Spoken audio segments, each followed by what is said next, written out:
The newest member of our Good Morning America family is Candace Hasey, and she has really been traveling all around the country and reporting back on interesting places and people. And today, she is going to tell us the story of a fellow who's developing a rather unusual form of architecture. He certainly is, Sandy. Down in Texas, there's an architect who spent the last 8 years developing a different type of home made out of polyurethane foam.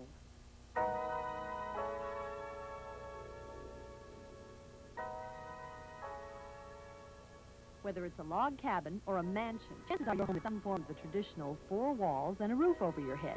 And it's probably made out of wood, brick, or even steel. Now journey with me into the hills outside of Austin, Texas, and open your eyes and your mind to a whole new experience in home building. Look closely. That's not a gremlin poking up out of the trees. It's a home made out of foam, one of 2 being built by an innovative architect, Charles Harker. I've always wanted to design structures that were for people, better than what we already have. So with this structure, I decided that I would make use of what I came to call a cultural mechanism. In this instance, the fairy tale, something that all of us have in our backgrounds. And so you walk down this path, and when you come upon this really strikingly unusual structure, you still are delighted by it instantly. Somehow you feel akin to it or close to it, even though you may not be sure quite why. I see a house as psychological shelter, in addition to being shelter from the elements. So I tried to design a house so that it will be soothing and calming.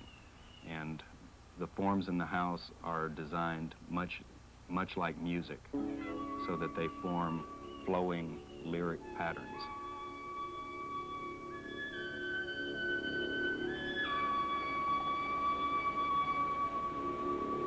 The forms in this house are nothing like I've ever seen before. How did you come up with them? Traditionally, we build with wood, and it's a straight material. When I began using these spray systems, I started having to look at microstructures like what you see down in the human body at 3 to 30,000 power. I started studying those systems and then trying to relate what I learned back into the houses and structures that I was designing. And when you watch the builders at work, well, they almost look more like insects than human beings. Charles calls his homes habitable sculptures. They're really works of art, and they're built to last 200 to 300 years.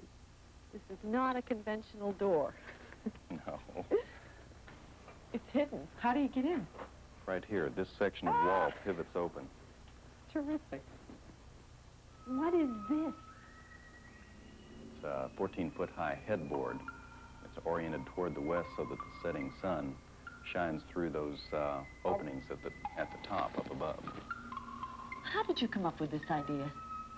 I wanted to show people that the setting sun could be a part of their lives inside the house. Where does this go over here? This goes back around to the living area. Is this going to be all open like this? No, this will be translucent fiberglass. I see. I feel like I'm in a movie set. No, this one is for real. This is the kitchen, and then this area over here is another area that will be filled in with fiberglass. It's part of the solar heating system for the house. This seems so light and airy in comparison with the cave-like feeling I got from the other home.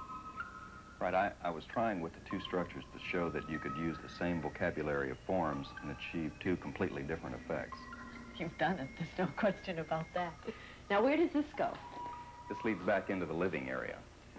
This is a space that evolved from studies we did of primitive living patterns. A sunken living room. Right, all focusing on the central fireplace. Right now, banks aren't used to financing works of art, so the construction is moved along in bits and pieces.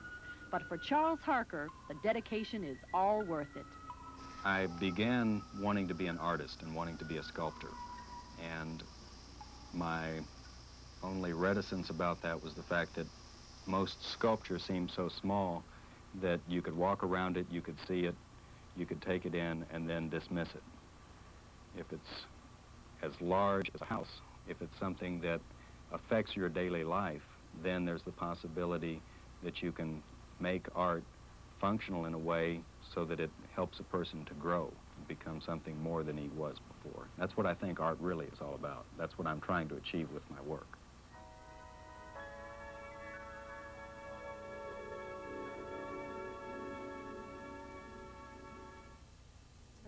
most unique things I've ever seen. Did you feel comfortable there? Would you have liked to have lived in one, do you think? I really did. You know, initially it was a little bit disarming because it's so unconventional, but after a while it had that soothing, calming effect. And they're energy efficient, too. 6 inches of foam equals 24 to 30 inches of normal insulation. Ah, okay. Candy, thank you. We'll hear more from you and more of your travels.